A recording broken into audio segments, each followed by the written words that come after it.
Şeyini onu açsaydı açacak. Karşıdan diyor nasıl görünüyor bir bakın diyor.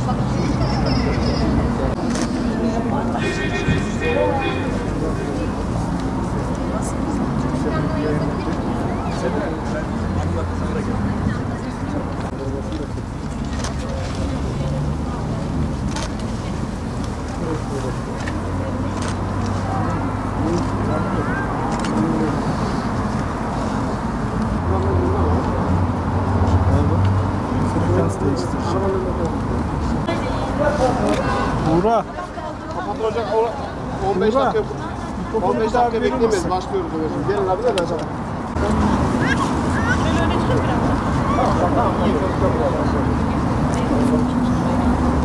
Gerdirebilir miyiz? Afiş.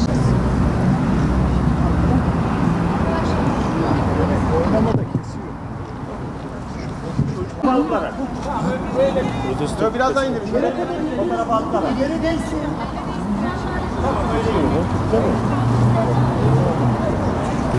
Hamdolsun Allah'a, selam olsun onun onurlu, saygın kullarına. Ankara Filistin Dayanışma Platformu anneleri adına burada toplandık. Öncelikle ben kısa bir konuşma yapacağım. Yenay Ateş hocamız da işaret diliyle tercüme edecek. Öncelikle bir insan olarak buradayım.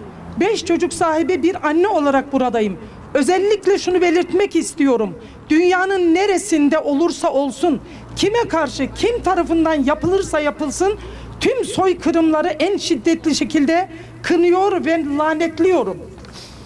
Bu benim inancımın gereği. Şu anda büyük bir acı içinde Gazze'de canlı canlı izlediklerimiz tam bir soykırımdır. Bunun en açık delili de kadınlara, özellikle kadınları ve çocuklara hedef almasıdır. Dünya kamuoyuna, İkinci Dünya Savaşı'ndan sonra uluslararası barışı korumak amacıyla kurulan Birleşmiş Milletler'in bugün 78. kuruluş yıl dönümünde buraya biz kadınlar çocuklarımızla birlikte geldik. İsrail'in Gazze'li kadınlara ve çocuklara uyguladığı soykırımın durdurulmasını istiyoruz. Bildiğiniz üzere uluslararası barışın ve güvenliğin korunması amacıyla Birleşmiş Milletler Güvenlik Konseyi'nde alınan kararlar devletleri bağlayıcı nitelikte olup bu kararlara uyulmaması durumunda Güvenlik Konseyi'nin yaptırım uygulama yetkisi bulunmaktadır.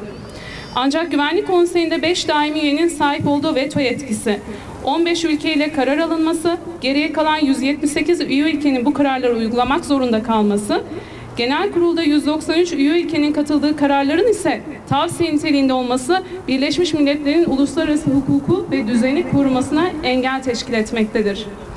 Birleşmiş Milletler'in daimi üyelerinin sahip olduğu veto yetkisi, adalet, çoğulculuk ve devletlerin eşitliği ilkeleriyle bağdaşmamaktadır. Konsey üyeleri veto yetkilerini kullanarak ya da kullanma tehdidinde bulunarak konseyin gündemini belirleyebilmekte ve kendi istek ve çıkarları doğrultusunda karar çıkarmakta, işlerine gelmeyen kararların ise çıkmasına mani olmaktadır. 1946-2021 yılları arasında Güvenlik Konseyi'nde Filistin ve İsrail ile ilgili 211 adet karar 5 daimi üye tarafından veto edilmiştir. En son Rusya tarafından Gazze'de insani ateşkes çağrısı yapan karar tasarısı Amerika, İngiltere, Fransa ve Japonya'nın hayır oylarıyla reddedilmiştir.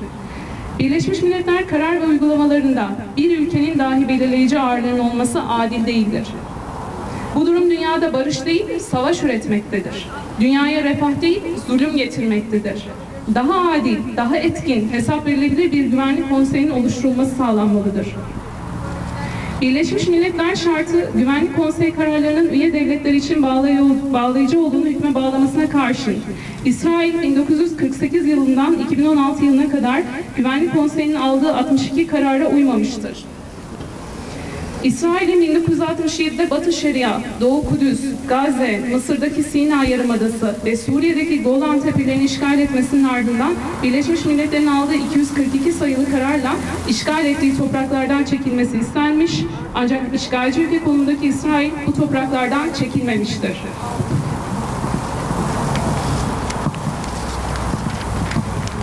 Uluslararası hukuka göre herhangi bir devletin askeri güç veya askeri güç tehdidiyle bir devletin ya da topluluğun toprağını işgal etmesi kabul edilemez.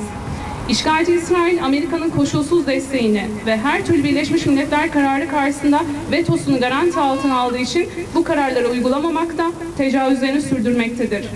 7 Ekim'den bu yana İsrail, kadın, çocuk, bebek, yaşlı demeden tüm sivilleri katletmektedir. En korunaklı yerler olması gereken hastaneler, okullar bile fosfor bombalarıyla vurulmaktadır. İsrail'in yıllardır işgal edilen topraklarda sistematik olarak uyguladığı yasa dışı ve orantısız güç, toplu katliam ve soykırım haline almıştır. Uluslararası hukuka, insan haklarını koruyan birçok uluslararası sözleşmeye rağmen şu anda Gazze'de bedensel, zihinsel ve psikolojik açıdan en çok zararı masum çocuklar ve kadınlar görmektedir. İsrail, Birleşmiş Milletler İnsan Hakları Bildirgesi, Birleşmiş Milletler Çocuk Haklarına dair sözleşme, işkence karşıtı sözleşme, her türlü ırk ayrımcılığının ortadan kaldırılmasına ilişkin sözleşme gibi uluslararası birçok sözleşmenin tarafı olmasına rağmen dünyanın gözü önünde Gazze'de savaş suçları, insanlığa karşı suçlar ve soykırım suçu işlemektedir. Birleşmiş Milletler ve UNICEF ise işlenen tüm suçların ortağıdır. Çocuklar dünyanın her yerinde çocuktur. Her zaman ve her halde korunmalıdır. Gazze'de 7 Ekim'den bugüne kadar her 15 dakikada bir çocuk ölmekte ve uluslararası toplum bu vahşeti, bu zulmü sadece izlemekle yetinmektedir. Gazze'deki Sağlık Bakanlığı'nın beyanına göre son 24 saatte İsrail'in Gazze'ye saldırılarında 182'si çocuk, 436 Filistinli hayatını kaybetti. Öldürülenlerin sayısı 5087'ye yükseldi. Ölenlerden 2055'i çocuk, 1119'u kadın, yaralı sayısı ise 15.273'e ulaştı. 830 çocuk ise halen enkaz altında. Gazze'de en temel insani ihtiyaçlar bile giderilememekte. Açık hava hapishanesinde işkence içinde yaşayan 2 milyona yakın insandan 600 bini evlerini terk etmek zorunda bırakıldı. Gazze'de elektrik yok, Gazze'de su yok, Gazze'de ekmek yok. Temiz hava yok, sürekli atılan bombalar var, katliam var, soykırım var. Artık aileler vurulmaları halinde kolaylıkla çocuklarını tanımaları için bileklerine isimlerini yazmakta. Gazze'de çocuklar ölüyor, Gazze'de bebekler ölüyor, Gazze'de kadınlar ölüyor, Gazze'de merhamet, vicdan ve insanlık ölüyor. Eğer katliamları, soykırımları önlemeyecekse, o zaman bu Birleşmiş Milletler neden var? Eğer bebeklerin, çocukların, kadınların, en masumların hunharca katledilmesini önleyemeyecekse bu Birleşmiş Milletler ve UNICEF niye var? Neye ve kime hizmet ediyorlar? Deklare ettikleri amaçlarını gerçekleştiremiyorsa kendi kendilerine pes etsinler, kapılarına kilit vursunlar. İşlenen suçları, yaşanan katliamı, soykırımı, vahşeti durdurmayan, gerekli yaptığı Birleşmiş Milletleri ve UNICEF'i protesto ediyoruz. Dünya insanlarını ve devletlerini soykırımı sona erdirmek üzere inisiyatif almaya çağırıyoruz.